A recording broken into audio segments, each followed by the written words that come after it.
Right, welcome everyone to another video.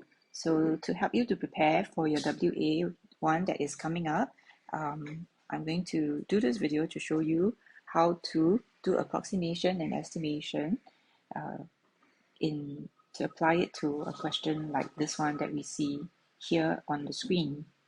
So this question is taken from the 2013 N-level paper. Let's read this question together. By rounding each of the numbers to one significant figure, estimate the value of 48.4 times 0.36 over 11.3.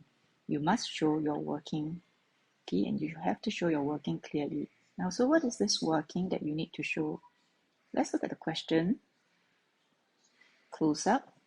Okay, there are three numbers here that you need to round off to one significant figure. The first number is 48.4. So let's look at 48.4 to one significant figure. So I'm interested in the first figure, which is 4. Okay. So the next thing I do would be to look at the digit that is next to it, and this is 8. So I like to remind you at this time that if the second digit is 0, 1, 2, 3, or 4, the first digit remains the same. If the second digit is 5, 6, 7, 8, or 9, you would have to plus 1 to the first digit. So here it is 8, so I will need to round it up. So plus 1 to the 4. Therefore, 48.4 is 50. So I replace the 8 with a 0. Now, the next number is 0.36. So remember, zeros before a non-zero term in the decimal is not significant. So I will start with 3. So 3 is my first significant figure. And then I look at the second digit. It is 6. So it belongs to the second category where you would have to round up. Okay, and so 0.36 is 0.4. Now, so let's pause here for a moment. Do I replace the 6 with a 0 or not? Okay, so if you remember what was taught in class, we should not replace the 6 with a 0 when it is in a decimal, because a 0 after a non-zero number, okay, is significant. So if you had put 0, this would make 0.40 two significant figures, right? So let's not put the 0. So 0.36 would be 0.4 if you want one significant figure. The last number we need to look at is 11.3. So we are interested in the first figure, which is 1. Now then the second figure is 1. So that will be in the first category where we do not have to round up. Now, so this 11.3, therefore the 1 will remain, and the second one will be replaced by a 0. So 11 is rounded to 10 when it's one significant figure. Now, so then this makes it easy for us to solve. Okay, so 50 and 10. Okay, there's a common factor of 10. So that leaves me with 5 times 0.4, and this is equals to 2. All right.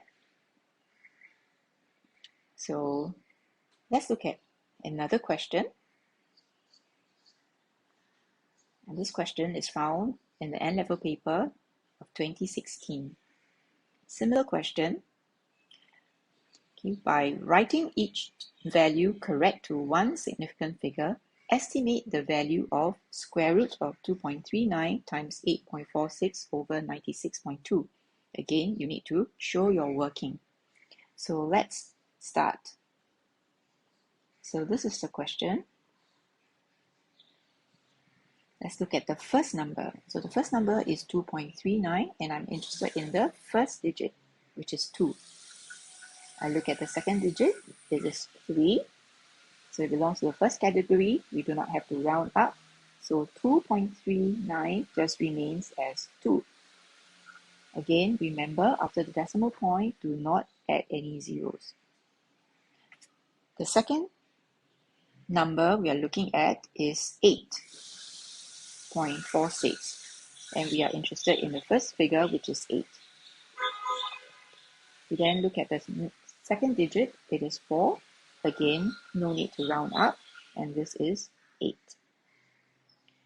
The last number we need to look at is 96.2. And we are interested in the first digit. We look at the second digit, it belongs to the second category, which is 5, 6, 7, 8. And this means we need to round up. So 9 now becomes 10, and we will replace the 6 with 0. So if you see, before the decimal point, we need to replace the digits with 0, okay, to keep the value, the place value. Okay, so now this becomes easy. We get the square root of 16 over 100. And we know that the square root of 16 is 4, and the square root of 100 is 10. Always leave your fractions in the simplest form. This will be 2 out of 5. So I hope this has been helpful for you. Do look at the video again and then try some of the questions that are in your notes or in your homework worksheets. And so if you have any questions, you can ask your teachers when you see them in school. Thank you, everyone.